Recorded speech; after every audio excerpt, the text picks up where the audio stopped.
Hey everyone, Ekman here with another video, and we're on the third and probably final part of this series, at least for the OP05 meta. We have the third deck in kind of the trifecta of good decks right now in this meta. It is the Purple Luffy leader that I've been doing a lot of testing with on my stream the first couple days of this week, which you guys can check out here as channel members. But it's honestly, of the three, it's like my least favorite. Lumping together Enel and Katakuri is yellow in general. And Sakazuki. Purple Luffy is kind of a bit of a wild one, and honestly, part of the reason I kind of made this video last was I don't really have a lot to do. Most of the games I've played with Purple Luffy are against Purple Luffy. I feel it's kind of a little out of my hand. It's kind of just dependent on what I draw and what I see, and there's not a lot of like tried and true strategies to kind of go over it. But we're going to do our best to just kind of talk about it as we go on. So a couple of things for it. First, the point of this video is just common pitfalls to not lose to Purple Luffy, not necessarily how to win against Purple Luffy in like the grand scheme of things. And then spoilers, in my opinion, it's probably one of the high rolliest decks in this format.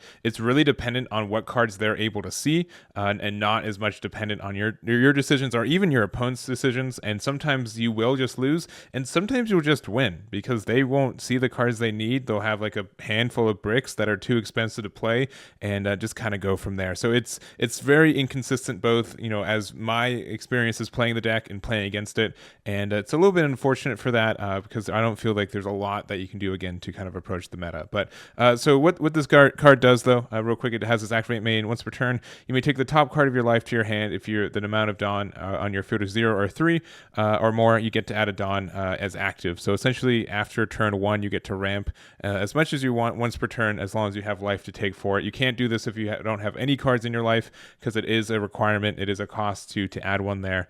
And so what that means is that you are able to get to 10 Dawn very quickly, especially against a lot of other decks that just don't have any inherent ramp associated with them. So that's kind of the idea, is that you get kind of like this early momentum, you get this really good like high-end tempo, and you just kind of go until you're able to win or just peter out from your skills. So a couple of card knowledge things. First is what I like to call the skill check on my streams. It is the Trafalgar Law. It is very easy to play against, but it's very, you will always have like this mindset of like, oh yeah, I can take this card from my life, go from 6 to 7, and then they play this afterwards. So sometimes if they do play this on curve and use the Dawn -1, they do get locked out of doing additional plays as well. So if your hand is pretty bad already, sometimes it's worth the risk for it. They're not always going to have this card, but this is something, even myself, I still like say, oh yeah, going to 7 cards is fine.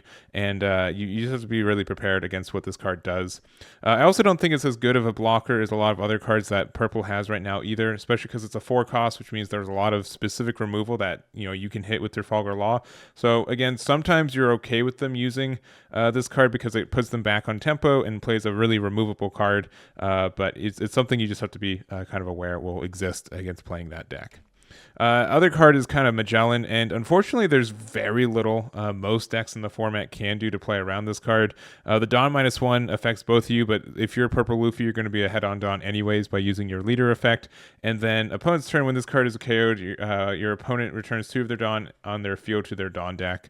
And it's really hard to play around this for most decks. Blue does have some ways to get around it. Yellow can use like Katakuri to put it into their life, which is a pretty good target for their life too, because it doesn't have any counter. In late game, this card is pretty dead. But if they find this on curve, which is turn 2, if they go second, it can be pretty devastating in a lot of ways. So I honestly don't have a lot to say about how to get around this, because we do have, again, some removal in blue specifically. And I think part of the reason Sakazuki is fine with this card existing is because they can use cards like Houndblaze or Borsalino to get rid of this card. But outside of blue, there aren't a lot of ways to get rid of this card without having to pay the tax of losing 2 Dawn. So obviously late game when you're at 10 Dawn, the -2 Dawn doesn't matter because you get back, get it back at the start of your next turn. But this is quite the monster to kind of deal with in a lot of ways. And even if you do try to attack into it, you do lose, like you have to use 6k instead of, attacking a 5k leader, which is less efficient for you as the attacker too. So just a real nasty card, I feel like, in this meta, if seen early enough. So the kind of main forms of removal that I currently see for this deck is Poly. I personally think that Poly is the best card in this deck on curve. If you're able to, go 7 Dawn, use its effect, get rid of a 4 cost, which if you use your leader effect twice, you will be at 7 Dawn and your opponent will probably be 4, which means that this can get rid of anything that's not a 4-drop Borsalino or something of the like. So you get not only the tempo of getting the removal of their card, but then you get to go to 8 Dawn, which means next turn you're at 10 Dawn, which means that Kaido that's also in your hand is in a really good spot. So that's a really good curve for you. Most of these cards are not like searchable, so the consistency on this is very rough, but if they do see that, it's very difficult for a lot of decks to answer the amount of aggression that can come out of that. We also have King, which I like as kind of a backup version. It is a Dawn -1, which doesn't matter as much late game, and then being able to use the effect to get rid of a 4 or less, but also being a 7k body is quite nice too. And this is a better card specifically if you have the 5-drop Useless Kid blocker out, which we'll talk about in a minute, because you do get the Dawn back anyway, so it costs 5 as long as you have the 6 to pay for it. So I think that's something impactful as well. So that's kind of the removal. And then Kaido, not only do you get rid of a 6 or less, but then you get a 10k attack pretty quickly, and I think that's a very strong effect for it too. So these are kind of like the 3 things. Poly and King, or sorry, Poly and Kaido are probably the 2 more common ones. King's a bit of a flex ad, but I do think it's like a backup copy of Poly in more times than not. So make sure that, your 4 drops are not going to be really safe because of these. 5 drops are a good kind of power level to play around these. And then Kaido gets rid of 6 costs, but that's kind of tricky to play around in its own way because they will be playing this when you have like 6 Dawn out anyways. So that's kind of tricky.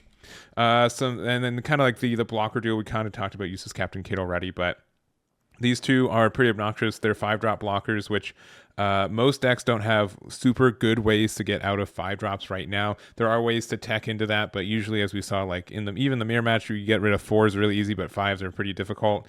And stuff like Sakazuki usually means that unless they have like the blue Borsalino, they have to have some additional, Great Eruptions or Ice Age to get rid of these guys. So I think that's important. And also, you can get hit by Thunderbolt, but 200 million volts from yellow only hits 4 drops, which these again are 5. So Queen is like the only consistency piece that we have in this deck by drawing 2 and hoping we get the piece we need.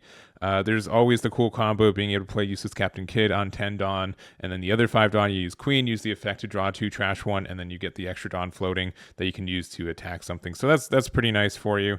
The Useless Captain Kid helps you in a lot of things, especially if you're able to play this out and then play your Kaido. It's really only like a Dawn -4, and then you have like that Dawn open to put on something. I think these are both pretty good cards. If you can get rid of one of them, make sure to always target the Useless Captain Kid because the Queen doesn't do anything after you play it, and then Kid does have that once per turn effect to get rid of it. But if you have a kind of good way to get rid of 5 drops, make sure that like specifically this Useless Captain Kid is probably the most important card for you to remove of all these 5/6s because it actually has an effect. So don't be careful of what you want to use your removal for, and sometimes they'll kind of bait out removal, so then their Useless Captain Kid can stick and be around longer. So I think that's important for you there too. And then kind of just events, we have Gum Jack Gatling, which I think is going to be pretty common. You run a lot of dead cards in hand, and even the trigger in life sometimes comes up, so being able to have that 3k, and it just means that like you should be making sure that you are attacking like 3k plus. It just guarantees cards out of their hands a lot of the time. Blast Breath is seen sometimes, but they can obviously have a Dawn open to show it that they have it, but also just be careful. Some decks are playing this at 1 or 2 copies, and I feel like if I attack 3k into this and get like a 4k for 1, I'm like losing, but there's that. And then there are also some forms of removal for events. We've got Sheep Horn, which is Dawn -1. You get to rest one of your opponent's battle cards character, cost of 6 or less. So this is really good for specifically, I guess, 1, the mirror match, or 2 for copies of Sabo, especially if they just played Sabo and you don't get any hard removal. That's really important for you. We also have Top Knot, which I put in the back here. Most of the versions of the deck that I've been playing are kind of Water 7 focused. So that being a Water 7 card and searchable from Kokoro is kind of nice. They're pretty comparable in their own ways. I think if you're not playing Water 7 stuff, you play Sheephorn. If you are, play Top Knot. You also do have the trigger to use the event. You do have to do the Dawn -2 to use it, though, so it's a little costly, but it does get a removal, which is kind of nice. So regardless, these are kind of like the more common events that I've been seeing. And I usually don't see like any of the ramp-based event cards in this deck either. And then kind of just some conditional high end. Some people might look at me and say, "Why are you saying this card is a conditional high end card?" And I honestly have not seen a lot of value from it. I think for what it does, it's very easily removed in a lot of decks. Like against yellow, you get 8-drop Katakuried by this pretty quickly, and then obviously like Sakazuki has like 7 different ways to remove this card. So you really only get like a plus 1k for nothing, right? So I don't find that as useful. Some people swear by it. I don't think it's a wrong choice. It's just not a choice for me personally. And you probably will see that card pop up, occasionally. I would just say make sure that if you are playing something to get removal, this is the card that you want to not stick around. Because if it does stick, it gets a lot of value. And then if it doesn't stick, then you get the value back. So just try to get rid of it. And then also the 10-drop Monkey D. Luffy. I personally like this card. I like it as like a 1 or 2 copy, like as a backup copy of Kaido. I feel most of the time when I lose as Purple Luffy, it's because I don't see my high end. So adding more cards for that spot is good. You can use the effect. You go to 0 Dawn with the 10-drop. Use your leader effect to draw a card from your life to put you to 1, and then use the effect of this to ramp up to 2. The next turn you go to 3 to 5, and that seems pretty good. So there are some reasons to do this, and it can be pretty strong. It is another way to get rid of around like Sabo. If your opponent has a lot of blockers, you can use this to get like 2 more attacks than your opponent was probably expecting at the time. And you can even do some stuff where you use this Monkey D. Luffy, and then if they don't block, you can use Sheephorn or Topknot in the next turn to get rid of that extra blocker and then go in. So I think it's maybe not the best card, but there's definitely worse cards for it. I consider playing it 1 or 2. Kaido is definitely your better boss monster for this deck specifically, but make sure to play around Monkey D. Luffy. Some people are running it every once in a while, and if I don't know, you just gotta be careful that this can steal games as well. All right, and then finally, kind of like the Purple Luffy best curve for this one, and this is just based on my own experience and for it, but this is usually, if I saw something like this, I felt like I had a really good chance to winning, and if I didn't see this, I felt like I had a very rough chance on winning. So going first, you go to 3 to 4 Dawn with leader effect. You usually just play a 4, 6, or it can be the Trafalgar Law blocker. I normally would not use the effect, and usually my opponents are smart enough to let me have the chance to use the effect, but that's there. Going second, I go from 4 Dawn to 5 Dawn instead on my second turn. Magellan, Queen, or Eustace, Captain Kidd are all good cards for that kind of spot. And if you have like the follow up with Polly, I wouldn't even be afraid to use the Queen effect because it put you down to 4. And then the next turn you go from 6 to 7 using our leader effect, and then you can use the effect again you can use Polly to get rid of a 4 cost that they played last turn, and then from there be able to go to 8 Dawn, so you're at 10 Dawn the next turn. So that's kind of like where I like to transition that most of the time. But usually Polly is like the winner for this. It gets a lot of tempo for you. It pretty much guarantees you get to 10 Dawn on like turn 3, and lets you play Kaido as soon as possible if you want. And sometimes 10-drop Luffy. I won't say always 10-drop Luffy, but sometimes if your opponent's not doing anything, getting a 10-drop 12k out is pretty great, and you kind of get your ramp back that you're not even that far behind on Dawn by just using the effect of the Luffys. So I think that's fine. So that's again like the ideal curve that I see. And so because it's so linear, if you have ways to address this, I think that's something that you can again address for the matchup for that. And then just kind of some miscellaneous tips, and honestly, like we're going through all these cards, there's not a lot of counterplay. Like specifically, again, we saw like Magellan, and if they're at 9 Dawn at you're at 6, you can't really out a Kaido super easy unless again. Blue has a lot of removal that I think can get rid of these cards effectively and efficiently, but outside of that, I think most of the other colors are in a rough spot. And blue, outside of Sakazuki, which still kind of leans on more of the navy black stuff, doesn't really have a lot of removal. The easier removal outside of like Houndblaze or something, but. My miscellaneous tips, one, they don't have, there's a pretty big lack of search in most builds of this. It means that their consistency is pretty low, but also means it's hard to know what cards are in their hand. So really what I kind of do is that I look, and sometimes they have like all 2Ks in hand. Sometimes they have like 5 cards in hand and only have 1K.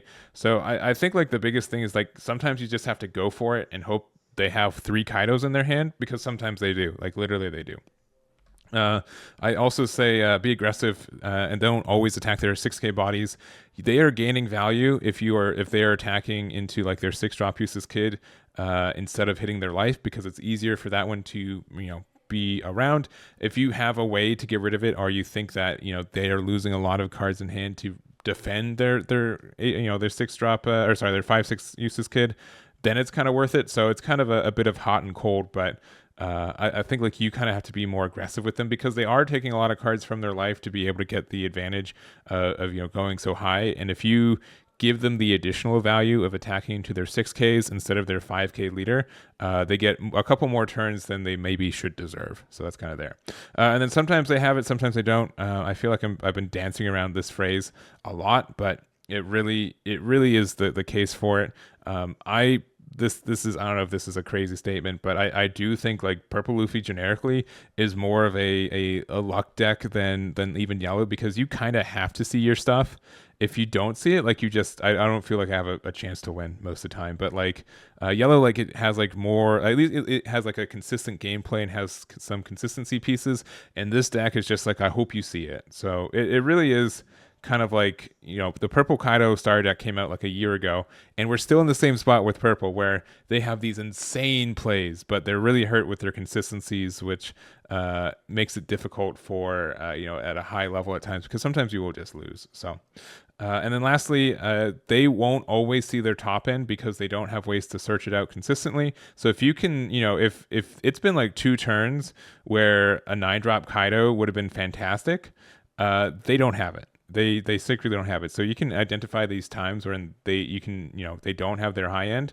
You can start being like a little bit, back up off the aggression. You can be more value based. They're going to have a hard time wanting to defend their blockers again, and have a lot of resources with it. And if they don't have like cards to continually play or apply pressure, that's kind of in a spot, because again, like we have like a bunch of 5-drops and then like a couple 7s, 9s, and 10s. So if they only have the 5-drops, those only get so much value towards the late game, and you can kind of value them out if you're able to see your top end as well. So, and that's just kind of it. Again, this is a little bit of a just shorter explanation of how the deck works. Most of them are kind of linear for how they want to work. They have some, some backup avenues for when they don't see the cards, because they won't always see them. And I don't know, this has been like a really frustrating deck for me, not only to play against, but to play as, because sometimes it doesn't feel like you're playing the game. Sometimes it feels like it's playing you, and you don't really have a lot for it. So I don't know. This isn't my deck for sure. And I again, like, I had a hard time thinking about what to talk about for this one specifically, because I don't feel like there's a lot of decision making outside of kind of more core mechanics, but and just making sure that you're educated on what their extensions are, what their best plays are, and just hoping they don't see it. So that's going to be it for this one. I hope you guys enjoyed this video and this series. I don't think I'll do any more deep dives for the other archetypes in OPO5, at least until after Card Fest, because it's coming up pretty closely. But I hope you guys enjoyed this one. Hope to see you guys at Card Fest as well, and I'll catch you all next time.